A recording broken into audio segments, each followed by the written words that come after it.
दुरूद शरीफ पढ़।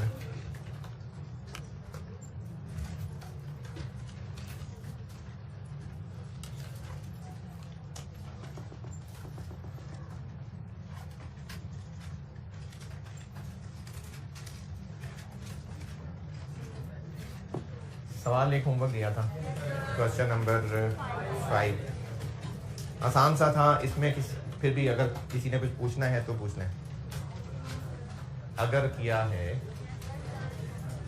और कुछ पूछना है, कुछ नहीं पूछना।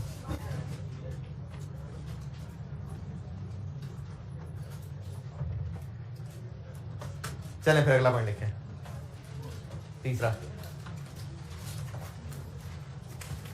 फ्यूचर कैश फ्लोज पढ़ा रहा हूँ आपको, 2 पॉइंट लिखवा के उनकी प्रैक्टिस भी करवा दी।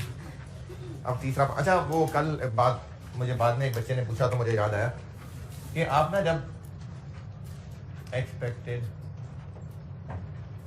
कैश फ्लोज क्या लिखे थे, 47 7 2 5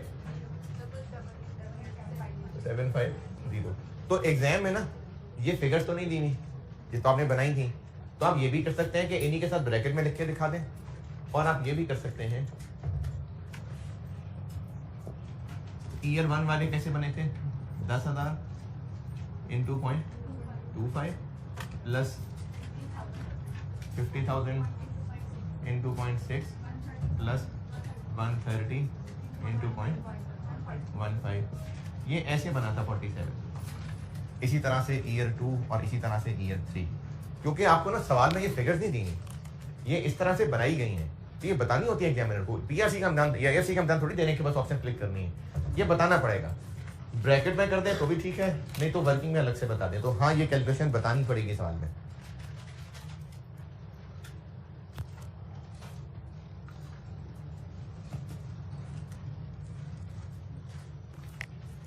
कल जो मैंने बोर्ड पे किया था, ये कह रहा हूँ उसकी वर्किंग बतानी पड़ेगी ऐसे।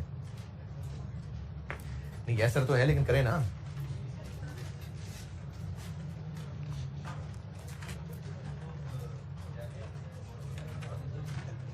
एमसीक्यूज में नहीं वर्किंग दिखानी होती वैसे, अपने लिए करनी तो आपको होगी वर्किंग। वैसे एमसीक्यूज में ना वर्किंग दिखा लें तो फायदा होगा, क्योंकि कंप्यूटर ने तो मार्क करना नहीं है। अगर आपने वर्किंग की है सही सारी कैलकुलेशन की है, और हो जाता है बाद औक़ात ऑप्शन लिखते लिखते अभी गलत क्लिक लग गया, या क्लिक तो खैर नहीं करना, आपने लिखना ही है, सी लिखना है, डी लिखना है, बस ऐसे ही लिखते लिखते गलती हो गई, वर्किंग दिखाई हुई है, तो हो सकता है एग्जामिनर को अंदाजा हो जाए कि इससे गलती से ऑप्शन दूसरी पिक हो गई है, तो 0 नंबर नहीं देगा। अगर 2 नंबर होंगे सवाल के तो नंबर देगा। इसलिए मेरे ख्याल में एमसीक्यूज हैं तो आप वर्किंग दिखा दें। एमसीक्यू नहीं उधर ही साथ ही, हाँ हाँ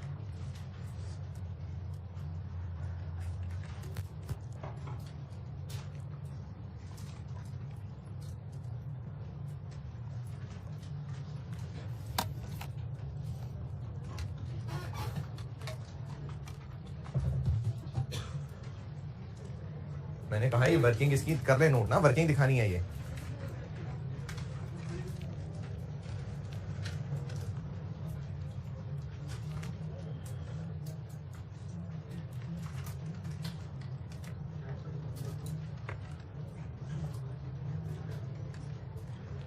ठीक है जी, नोटेड। तीसरा पॉइंट, अंग्रेजी लिखवाता हूं, पहले समझ लें।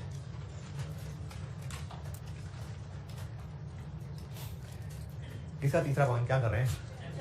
फ्यूचर कैश फ्लोज पढ़ा रहा हूं कि उसमें क्या क्या मसले होंगे, तो उसका तीसरा पॉइंट बता रहा हूं। पहले समझ लें फिर अंग्रेजी लिखवा देता हूं। वैल्यू इन यूज का कॉन्सेप्ट क्या है?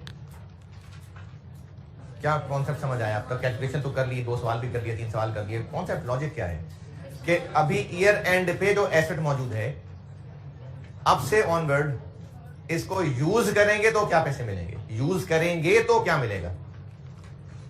31 दिसंबर 21 पे खड़े हैं और एक एसेट की ये गुजरी हुई लाइफ है, 3 साल गुजर गए हैं और रिमेनिंग 8 साल रहते हैं। 8 मैंने तो इनका 10 साल लगे, 8 बस 8 रहते हैं। यहां खड़े हैं हम इस दिन की इंपेयरमेंट टेस्टिंग हो रही है। वैल्यू इन यूज क्या लॉजिकली होगी कि ये जो 8 साल हैं इनमें एसिड यूज करेंगे तो कितना कैश मिलेगा और उस सब की पीवी।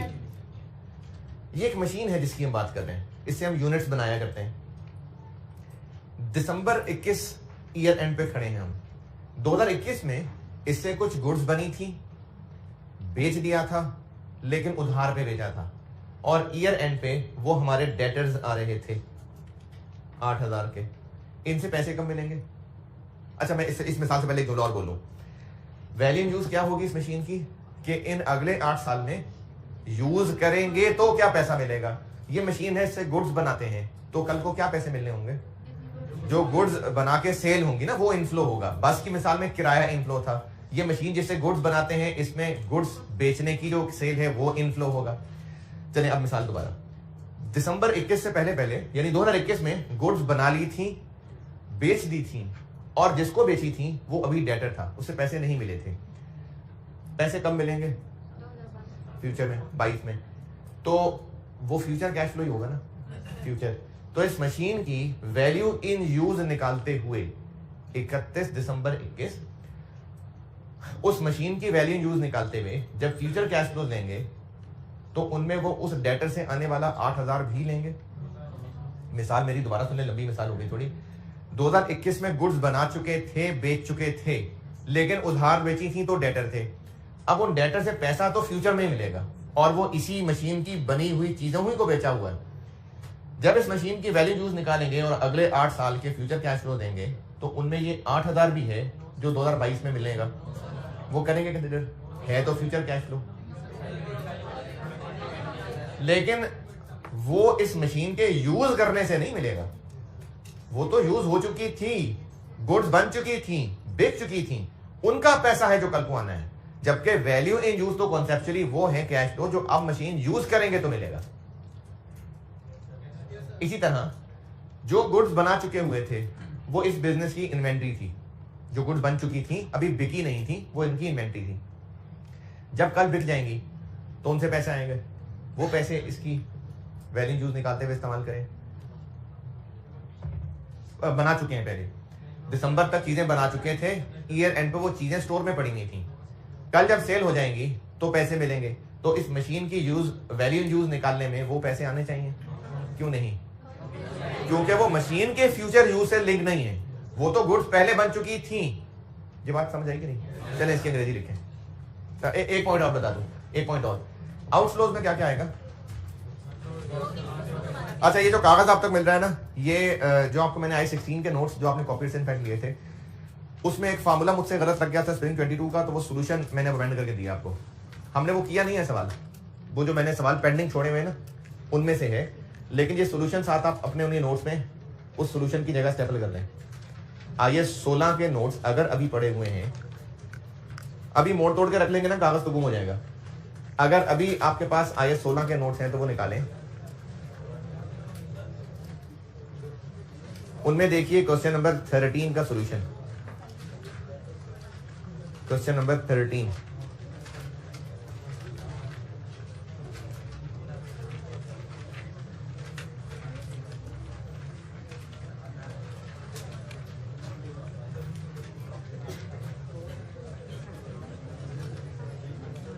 क्वेश्चन नंबर 13 का सॉल्यूशन, वो जो उन नोट्स में वो काट दें, उसकी जगह ये पेज लगा लें।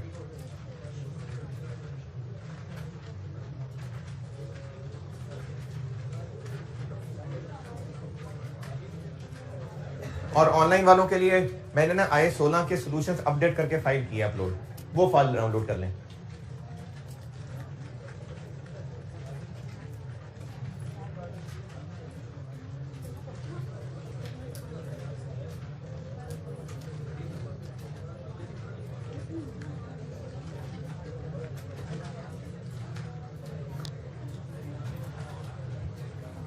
चलें इधर, आउटफ्लोज में क्या आएगा?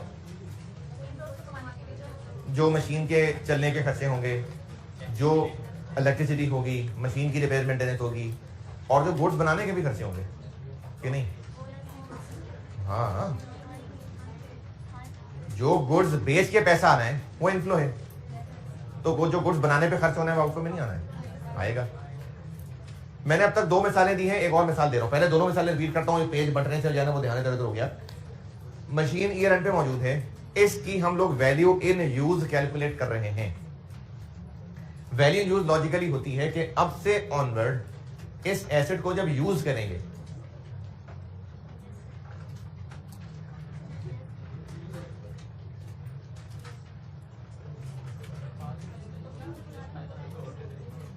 बांट ले यार, जल्दी करना, जल्दी बांट दो।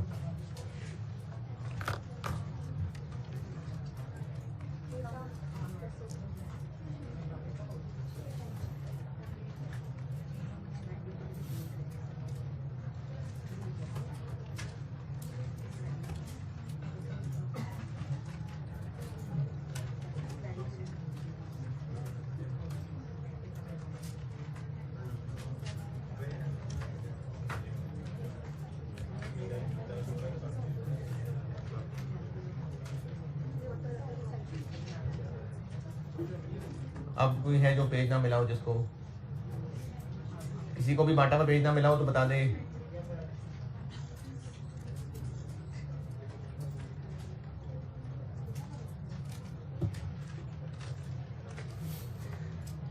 अच्छा, चूंकि एक वक्त में सारे लोग होश में नहीं होते, मैं दोबारा बता देता हूँ। ये पेज क्या है जो दिया है, IS 16 के जो नोट्स आपके पास हैं उसमें क्वेश्चन नंबर 13 का सोल्यूशन मैंने अमेंड करके दिया है। उसमें एक फार्मूले की गलती मुझसे हो गई थी, उसकी वजह से वो वैल्यूज गलत हो गई आगे, तो वो सोल्यूशन मैंने अमेंड करके दिया।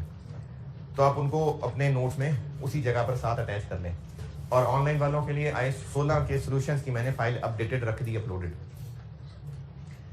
मैं ये अर्ज कर रहा था कि वैल्यू इन यूज है कि अब इस एसेट को यूज करेंगे तो जो कैश होगा उसकी पीवी।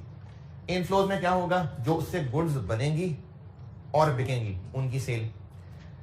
आउटफ्लो में क्या होगा, उन गुड्स के बनाने का खर्चा और मशीन के वैसे चलने का खर्चा। मिसालें मैं ये दे रहा था कि इस मशीन से पहले 31 दिसंबर से पहले इस मशीन से कुछ गुड्स बन चुकी थी, बिक चुकी थी और उनके डेटर्स थे। पैसा इन डेटर से 22 में आएगा, तो इस 8000 को इस मशीन की वैल्यू इन यूज निकालते हुए इस्तेमाल नहीं करना, क्योंकि ये अब मजीद यूज की वजह से नहीं आना, ये तो पुराने यूज की वजह से आना है। इन अदर वर्ड्स, ये पैसा अब इस मशीन एसेट से नहीं मिलना, ये पैसा अब इस डेटर एसेट से मिलना है। ये एक अलग एसेट बन चुका हुआ है। एक और मिसाल मैंने दी कि इस मशीन से गुड्स बना चुके थे दिसंबर में और वो स्टॉक में पड़ी हुई थी। अब ऑनवर्ड जब वो चीजें बेचेंगे तो उनके बेचने का कैश वो इसकी वैल्यू यूज में कंसीडर नहीं होगा। क्यों? क्योंकि वो अब के ऑनवर्ड यूज की वजह से नहीं है, वो तो पुराने यूज की वजह से है। इन अदर वर्ड्स, वो पैसा इस मशीन एसेट से नहीं आना, उस इन्वेंट्री एसेट से आना है। तीसरी मिसाल, इस मशीन पे अब से ऑनवर्ड जो जो खर्चा होगा वो वैल्यू यूज में आएगा। इस मशीन में पिछले महीने कुछ मटेरियल डला था, वो जो खरीदा था उसको पैसे अभी नहीं दिए थे, वो क्रेडिटर था। मटेरियल खरीद के इस्तेमाल कर चुके, पुरानी बात है, लेकिन पैसे अभी नहीं दिए हुए थे, वो बैलेंस शीट में क्रेडिटर आ रहा था, उसको पैसे अगले साल देंगे, तो वो जो उसको पैसे देंगे तो वो इस वैल्यू यूज के आउटफ्लोज में आएगा। क्यों? क्योंकि वो अब के यूज से लिंक नहीं है। चल अंग्रेजी लिखें।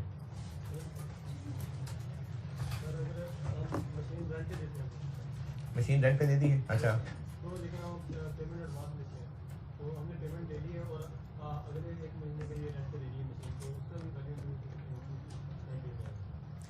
यानी मशीन से मिलने वाले बेनिफिट हमें उसके किराए के होते हैं, वो किराया है जो हमें मिलना होता है, ये कह रहे हैं ना, मशीन किराए पे दिया करते हैं। और मैं तो मिसाल दे रहा था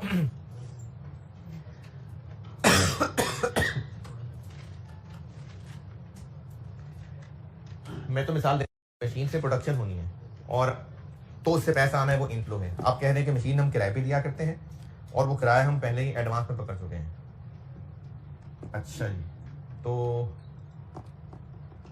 उसको इनफ्लो में लेंगे कि नहीं लेंगे? इसी की जगह एक और बात कर लें,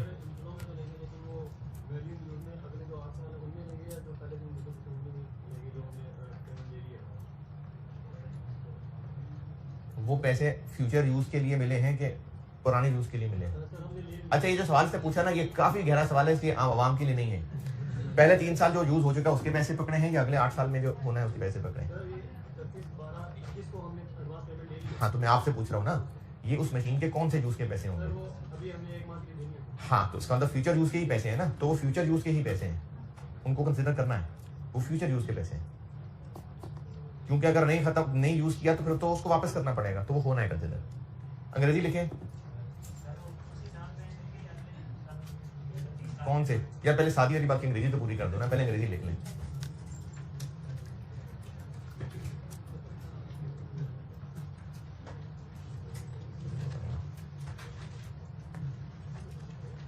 To avoid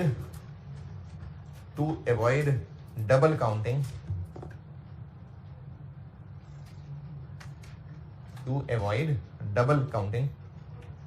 डबल काउंटिंग मतलब 2 दफा काउंट ना हो जाए, टू अवॉइड डबल काउंटिंग। तीसरे पॉइंट की अंग्रेजी लिख पा रहा हूं, to avoid double counting future cash flows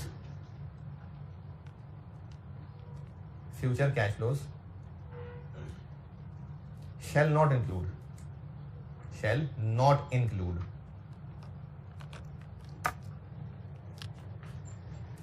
to avoid double counting future cash flows shall not include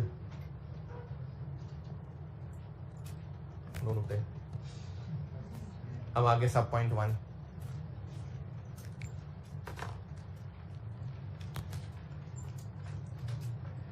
cash inflows, sub point 1 बता रहा हूं, cash inflows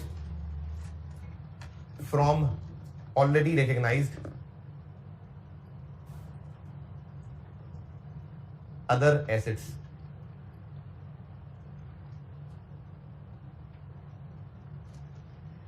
sub point 1 repeat कर रहा हूं, cash inflows from already recognised other assets. Bracket में इसकी मिसाल लिख लेना, debtors, inventory.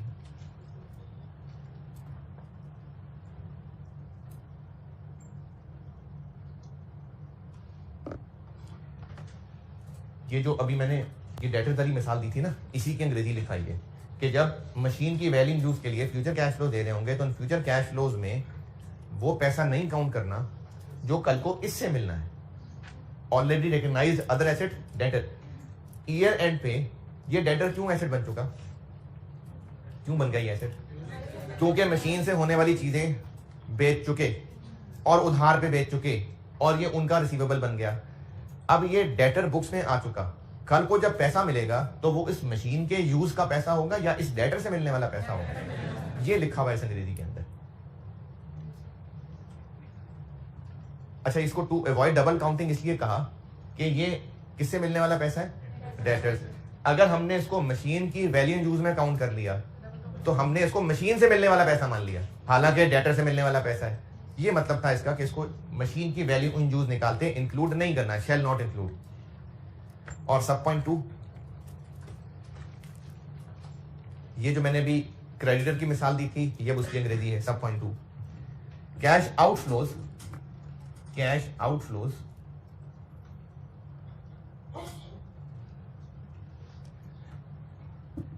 For already recognised liabilities, cash outflows for already recognised liabilities. और ब्रैकेट में उसकी मिसाल लिख लें, क्रेडिटर्स।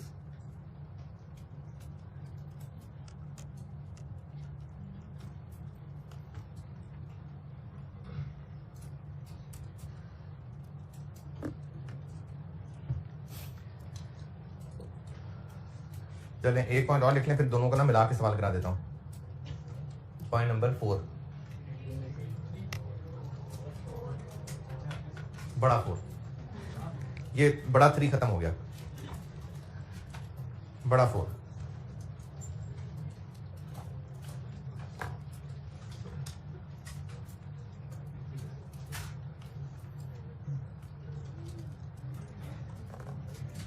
ये भी पहले समझाता हूं फिर अंग्रेजी लिखवा देता हूं।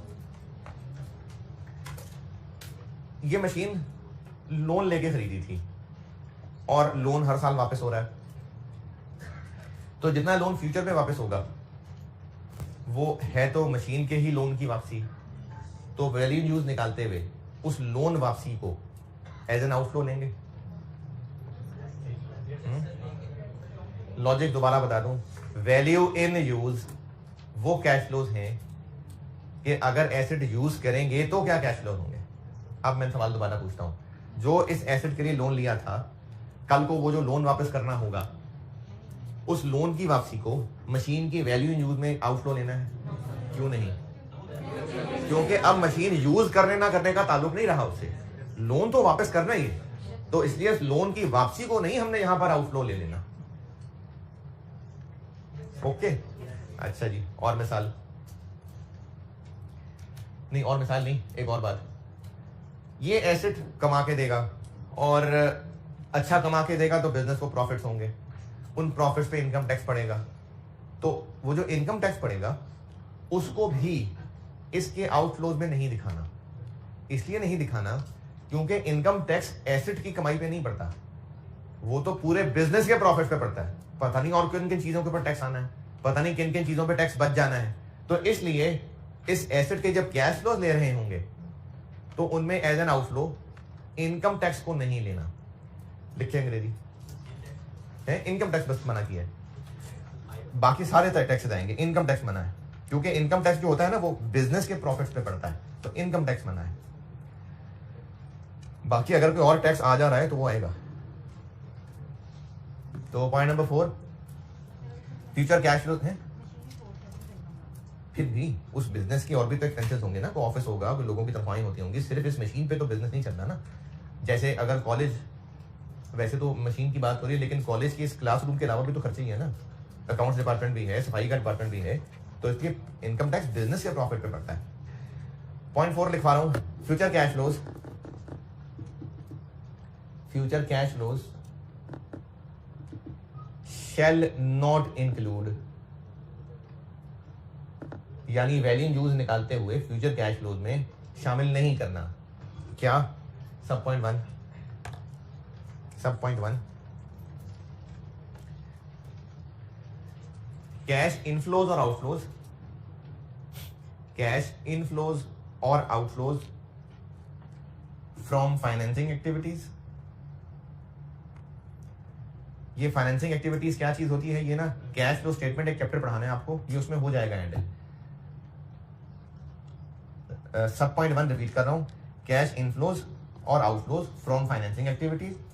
फाइनेंसिंग एक्टिविटीज का नाम आ जाएगा बाद में समझ, ब्रैकेट में अभी मिसाल लिख लें कि लोन लेना और वापस करना, एसेट से रिलेटेड लोन लेना, लोन वापस करना, ये वाले कैश फ्लोज नहीं लेने हमने वैल्यू यूज निकालते हुए। सब पॉइंट 1 की मिसाल बताई है, एसेट से रिलेटेड लोन लेना, लोन वापस करना, ये वाले कैश फ्लोज नहीं हमने यूज करने। और सब पॉइंट 2, सब पॉइंट 2,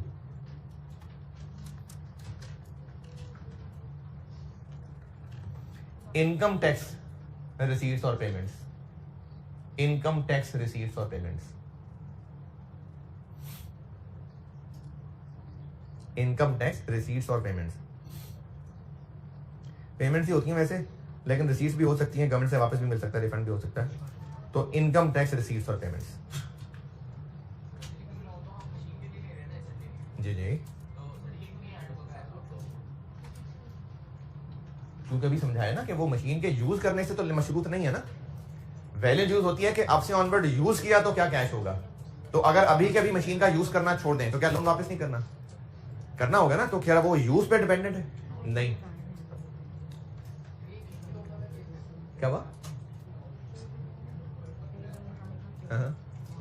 हो सकता है कि अभी फिलहाल हमने लोन नहीं लिया या थोड़ा लिया हुआ है, और हम इस एसेट, अभी ना अगले पॉइंट्स में चीज आएगी कि एसेट के अंदर इंप्रूवमेंट हो जाए, तो अभी मैं आगे पॉइंट लिखाऊंगा कि फर्दर एक्सपेंडिचर करना हो सकता है उसके लिए और लोन लेने का इरादा हो, तो वो जब नया लोन लेंगे तो वो एक इनफ्लो है, उसको भी कंसिडर नहीं करना।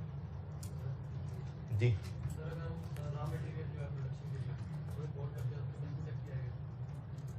अगर इंपोर्ट करते हैं तो देखें, इनकम टैक्स के अलावा कोई भी टैक्सेस ड्यूटीज हैं वो सब कैश फ्लोज का हिस्सा है, इनकम टैक्स को नहीं लेना। यहां तक का सवाल लिखते हैं, देखें सवाल, यहां तक जितना पड़ा उसकी प्रैक्टिस कर लेते हैं। लिखिए सवाल।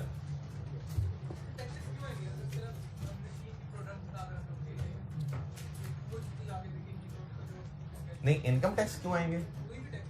इनकम टैक्स नहीं कंसिडर होना। उसके अलावा हो सकता है कि इस मशीन से जो प्रोडक्ट होती हो उसको जब बेचते हो तो हो सकता है कोई लोकल गवर्नमेंट को टैक्स लगा देती हो कि इस जगह से गुजारनी है गाड़ी तो ये टैक्स लगेगा, तो बस ठीक है, लगेगा तो वो भी एक आउटफ्लो है। इनकम टैक्स बस लाना मना है क्योंकि वो बिजनेस के प्रॉफिट पे लगता है। सवाल लिखिए भाई, cost of asset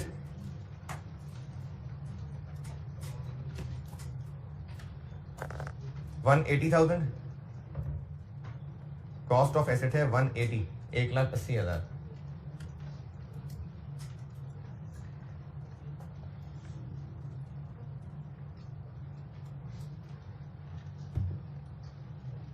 initial estimate of useful life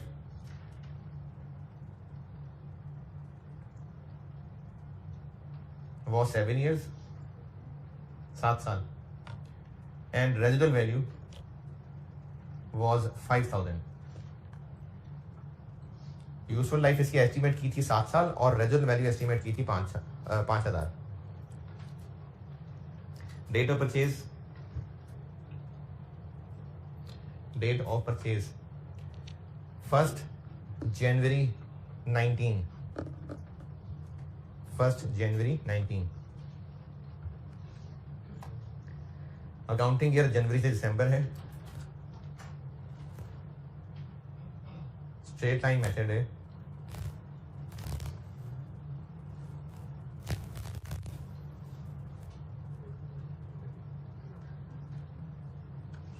on 31 दिसंबर 21,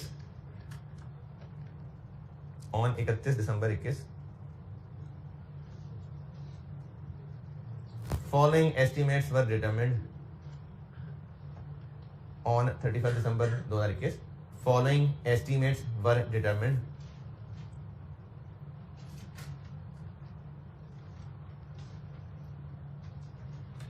for impairment test।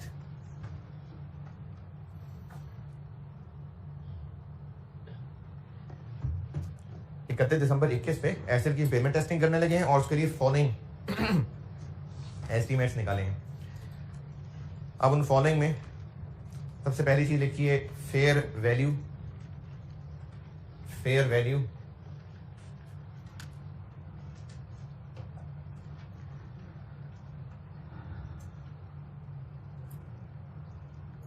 85,000, fair value 85,000 बता रहा हूं। Selling cost 8,500, 8,500।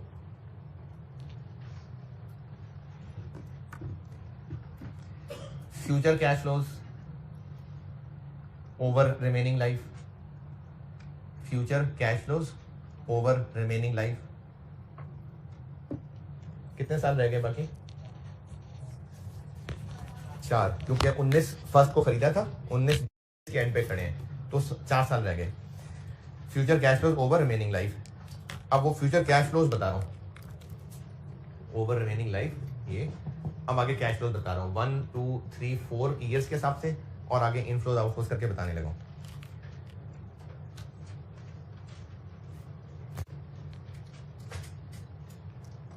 Operating cash inflows, ये सब क्या चल रहा है? मैं future cash flows over remaining life R S follows. अब वो future cash flows over remaining life. अब उसके बाद में ईयर 1 2 3 4 की फिगर्स बताना और उनमें मैंने कहा है ऑपरेटिंग कैश इनफ्लोज जो कि ईयर 1 में है 44,000, ईयर 2 में 35,000, ईयर 3 में 40,000 और ईयर 4 में 50,000।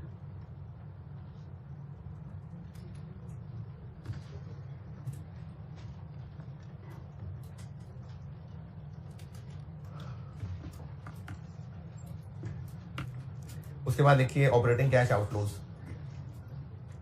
ऑपरेटिंग कैश आउटफ्लोज ईयर 1 में 16,000। ऑपरेटिंग कैश आउटफ्लोज बता रहा हूं अब। ईयर 1 में 16,000, ईयर 2 में 18,000 यानी 18,000, ईयर 3 में 24,000 24,000 और ईयर 4 में 25,000 25,000। और उसके बाद देखिए net disposal proceeds. Net disposal proceeds और कौन से कॉलम में लिखेंगे इसको? 4 में 5,000 लिख लें, 5,000।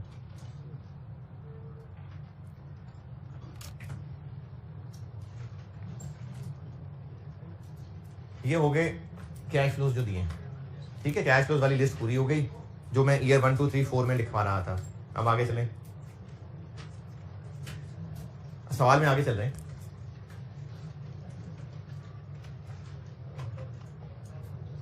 कुछ नहीं हुआ तो मेरी बात सुने। अब सवाल में आगे लिखिए अबव कैश आउटफ्लोज, और तो मैं बता रहा हूं ना भाई, मेरी बात सुने। Above cash outflows,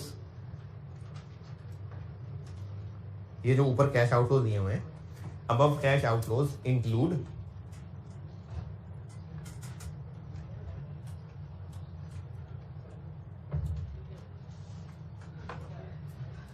above cash outflows include 4,000 4,000 रुपए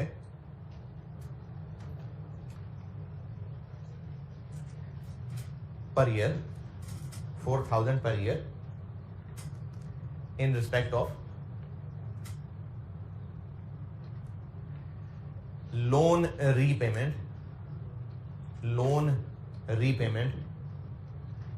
relating to asset। यानी ऊपर जो आ रहे हैं ना कैश फ्लोज आउटफ्लोज, उनमें 4,000 हर साल एक ऐसा है जो असल में इस एसेट के लोन की वापसी हो रही है। चलिए आगे लिखें। Income tax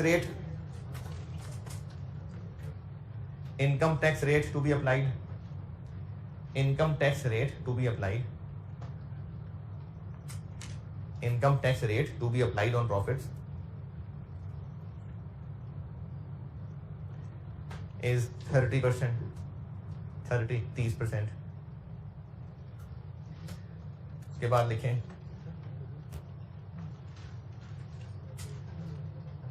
above cash inflows of year 1, above cash inflows of year 1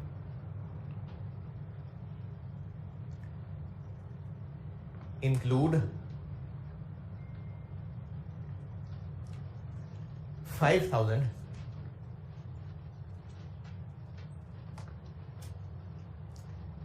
in respect of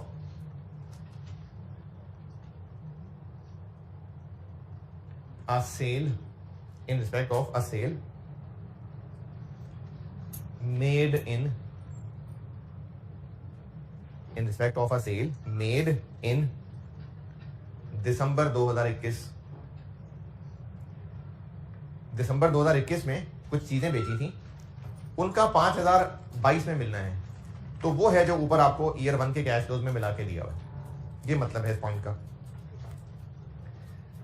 आगे लिखें डिस्काउंट रेट 11% है, 11%।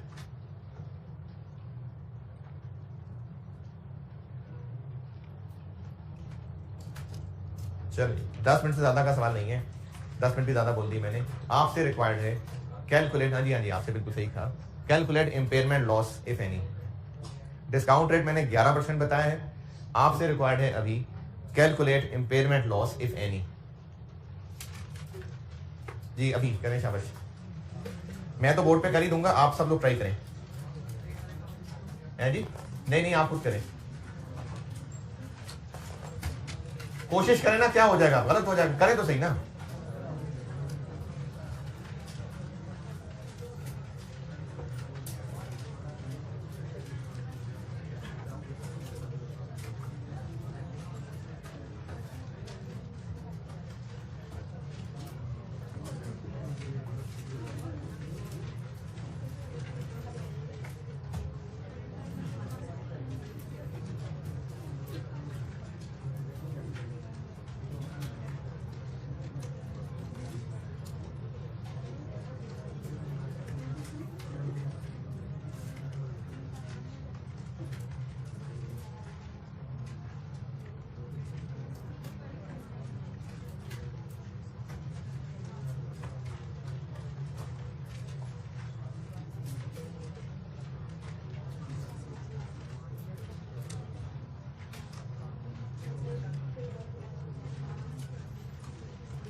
करीब करीब लग रहा है।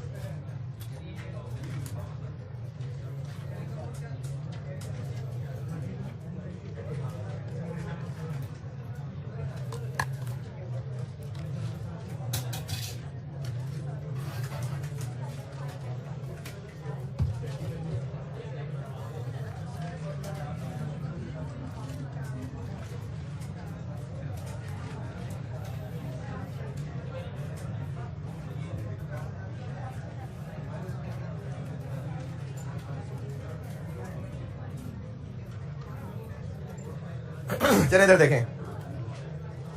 अच्छा, जो बच्चे ये परेशान होते रह गए कि सवाल करना कैसे है, सवाल करना कैसे है का हल ये होता है कि आप सवाल में रिक्वायरमेंट समझें कि एंड कहां पहुंचना है। हमें चाहिए इंपेयरमेंट लॉस। इंपेयरमेंट लॉस कैसे निकलेगा? कैरिंग अमाउंट और रिकवरेबल अमाउंट। रिकवरेबल अमाउंट क्या होगी? Higher of fair value less cost to sell और वैल्यू। इसका मतलब हमें सवाल की डायरेक्शन मिल गई कि हमें इस एसेट की तीन चीजें कैलकुलेट करनी है, carrying amount, fair value less cost to sell और वैल्यू। उसके बाद फिर इनको कंपेयर करके पेमेंट लॉस निकलेगा। अब इन तीनों में से एक एक करके ढूंढते हैं, बस यही फॉर्मेट है सवाल का। कैरिंग अमाउंट निकाल लेते हैं। कैरिंग अमाउंट होगी कॉस्ट कितनी? 180, और इसमें से माइनस कर लेते हैं accumulated depreciation. 180 minus 5 life 7 into 3 साल गुजर चुके 75,000, बाकी रह गई 105। जिनसे यही कैलकुलेट नहीं हुआ तो वो अपनी जिंदगी के पिछले 25 लेक्चर बर्बाद समझें। बिल्कुल I-16 को लपेट के ना फेंक दे कूड़े में, अगर जिनसे 105 नहीं कैलकुलेट हुआ, बल्कि मर जाए जाके। 105 में कोई एतराज? Fair value less cost to sell. एक चीज ये चाहिए, एक हमें चाहिए fair value less cost to sell, तो वो है 85,000 माइनस 8,500, 76,500। ये fair value less cost to sell आ गई। इस पे कोई एतराज परेशानी? वैल्यू इन यूज निकालते हैं। 1 2 3 4। जो कैश इनफ्लोस दिए हुए हैं उनमें पहले साल वाले में बस मसला है। पहले साल वाले में मसला ये है कि ये पिछले साल की जो सेल थी उसका जो डेटर था उसके पैसे शामिल करके दिए हुए, वो निकाल दें और ये ब्रैकेट में बेशक निकाल दें। 44 माइनस 5, तो 1 में बन जाएंगे सही वाले 39, बाकी ठीक है 50। ये 5,000 वाली बात ना समझ आई होगी। ये जो अभी मैंने क्लास के शुरू में पॉइंट समझाए ना भाई, ये कि ये पुरानी हुई सेल है, उनका पैसा कल मिलना है, तो वो तो नहीं आना चाहिए फ्यूचर कैश फ्लो में। ये 5,000 माइनस करना ओके। आउटफ्लो में एक मसला है, और वो एक मसला ये है कि लोन की रीपेमेंट नहीं लेनी चाहिए थी, वो कंसिडर की हुई है। तो इसमें हम एग्जामिनर को इतना बता देते हैं कि हम जो फिगर्स तुम्हारी दी में से यूज करने लगे हैं वो लोन रीपेमेंट के अलावा वाली, और हर फिगर में से 4-4 हजार निकाल लेते हैं, क्योंकि उसमें 4-4 हजार शामिल किया हुआ है, तो वो निकाल लेते हैं। 12,000, 14,000, 20 और 21। ये जो कैश इनफ्लो और आउटफ्लो में खराबी करके दी हुई थी, अब वो हमने सही वाले लिख लिए। और डिस्पोजल पे क्या 5,000।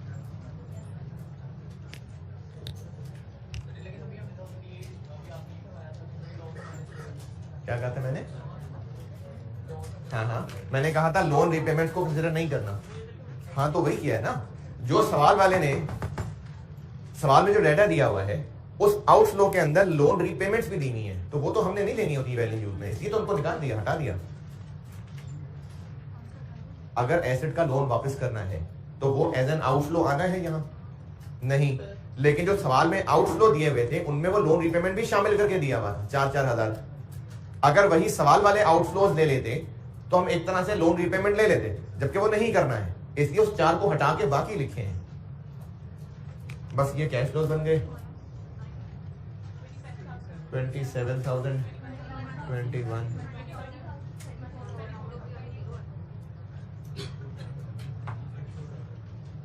और 11% पे फैक्टर है 0.9,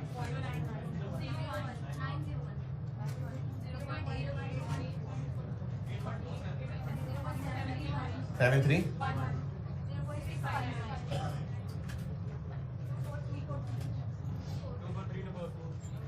247,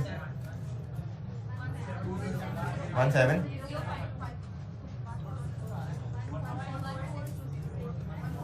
146, 146, 22 और इनसे वैल्यू इन यूज बन जाएगी। क्या क्या क्या? कोई मसला नहीं, राउंडिंग ऑफ का मसला कोई मसला नहीं है। जिसने फैक्टर नहीं लगाए डायरेक्टली इनकी पीवी कैलकुलेट कर ली है और थोड़ा सा फर्क है, कोई मसला नहीं है। राउंडिंग ऑफ का फर्क है, बिल्कुल इसके नंबर नहीं कटते हैं। जो सामने फिगर्स लिखी हैं उनका आंसर बताएं।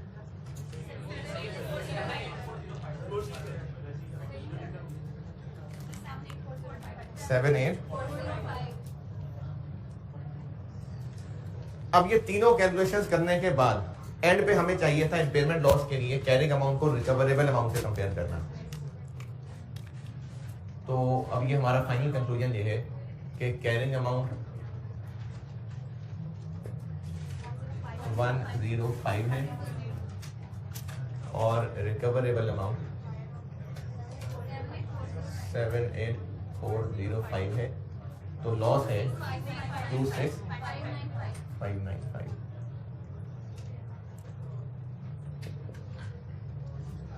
ये पेमेंट लॉस है। ये बोर्ड की स्लो स्लो तैयार करा रहे हैं।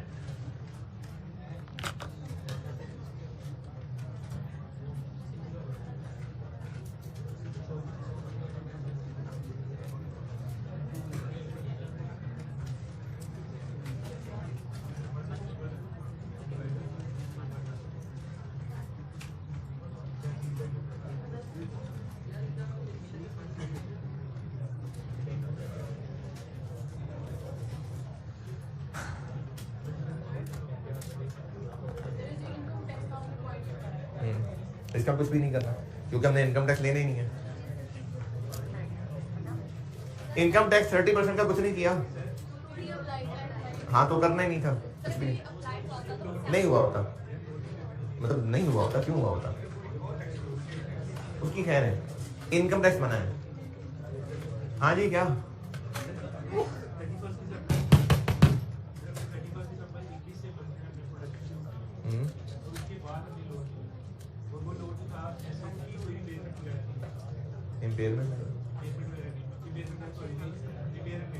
हाँ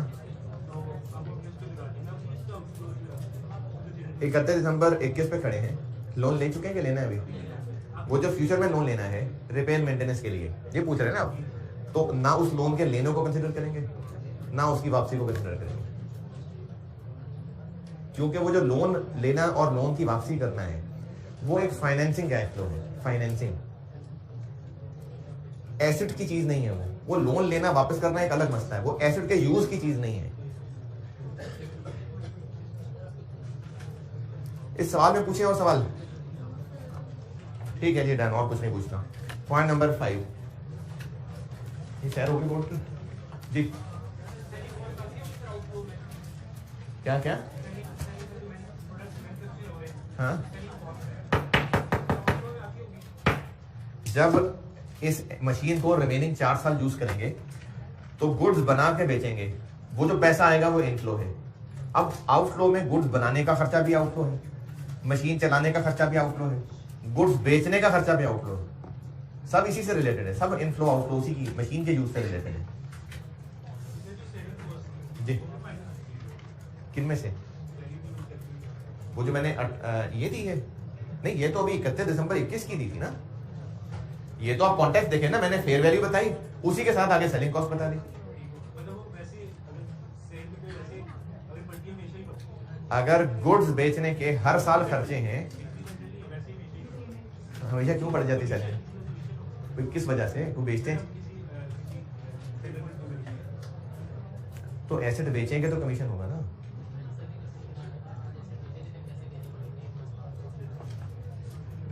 point number 5,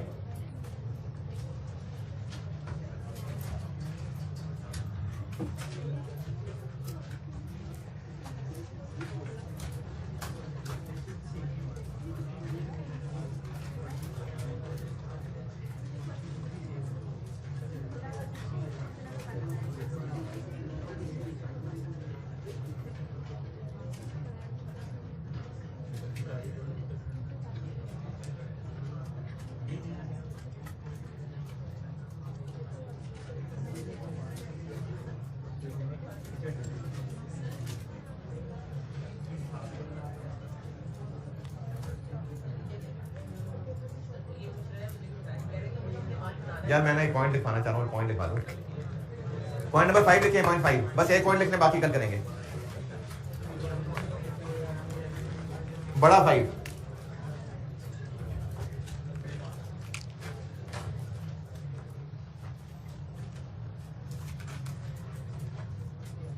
estimates of future cash flows, estimates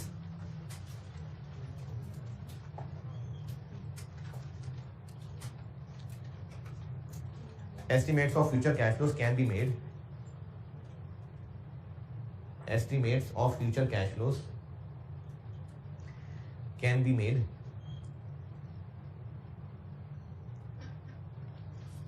by extrapolation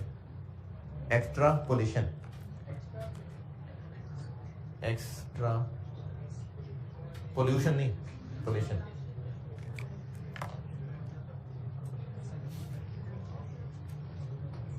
Extrapolation using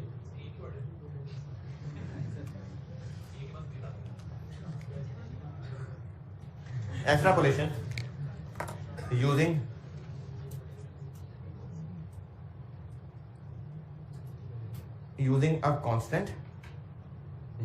constant declining, using a constant comma declining or increasing growth rate.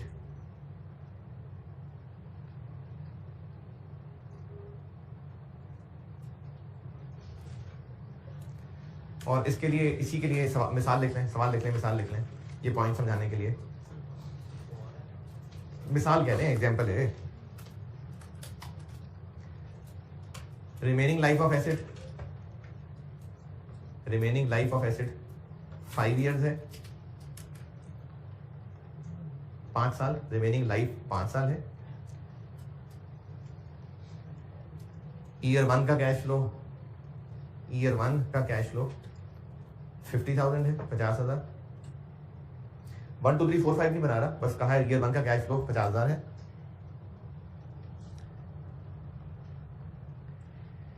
It will आगे अंग्रेजी लिखें, it will increase by 20% in year 2, 15% in year 3 and 10% in year 4। Ji increase कहें, increase by 20% in year 1, 15% in year 2, यानी क्या है, increase by 20% in year 2, 15% in year 3 and 10% in year 4 है जी। ये 50,000 net inflows हैं। उसके बाद देखिए for year 5 cash flows will decrease by 12%, 12%। तो मुझसे रिक्वायर्ड है कि कैश फ्लोज की शक्ल क्या बनेगी।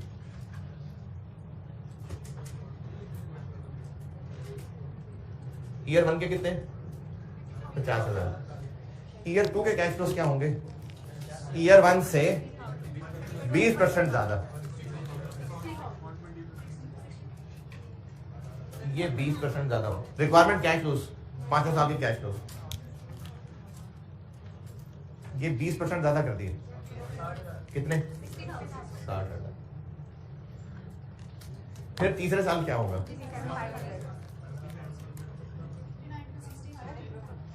60 सीढ़ियां चढ़ रहे हो 60 कितने बढ़ जाएगा? 60 चौथे साल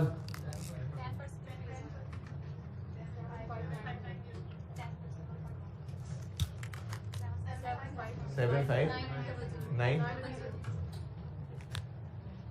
और आखिरी साल कम हो जाएगा 12%, यानी इतना रह जाएगा 6, 7, 9 20% बढ़ जाएगा, 15% बढ़ेगा, 10% बढ़ेगा, 12% कम हो जाएगा। तो इस तरह से भी फ्यूचर कैश फ्लोज आपसे कैलकुलेट करवाए जा सकते हैं जी। बिल्कुल नहीं, बिल्कुल नहीं, क्योंकि जब बात हो रही है कि इतने % महंगा होता जाएगा तो वो पिछले साल से महंगा, फिर आगे इतना महंगा, फिर और इतना महंगा। चलिए ठीक है जी, अल्लाह हाफिज़।